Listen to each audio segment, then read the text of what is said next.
So now let's see how we can utilize the Scissor Select tool inside of GIMP. So to do that, I'm going to go around onto the file menu and click on open and select out this Lotus file right here, just like this. And I'm just going to go around and zoom in so to a certain area.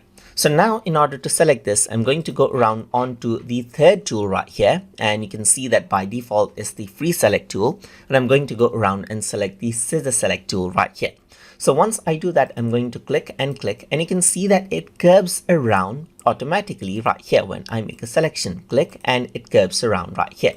So the curving is not perfect, but it tries to detect out the contrast right here. And sometimes you get an error, so you can just press backspace on your keyboard and then click again together to make it clear. So once you go around and click, and you can see that it tries to match up the curve right here. So in order to make it more precise, you can just go around and click right here.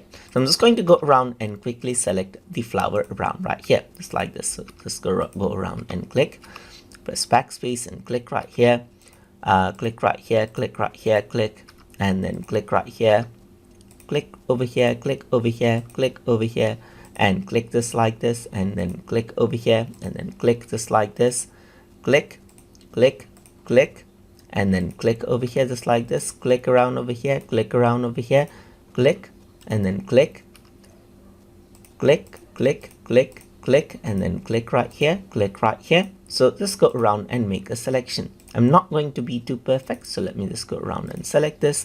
I'm going to be quite rough over here, just like this, click, click, click, and then click, click right here, click, click, click, click.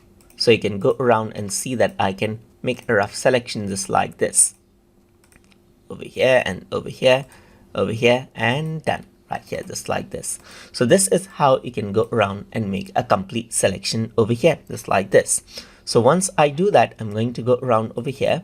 Let me just press backspace over here so you can see that this is what you have. So let's just go around and connect them out, and they become complete, as you can see right here.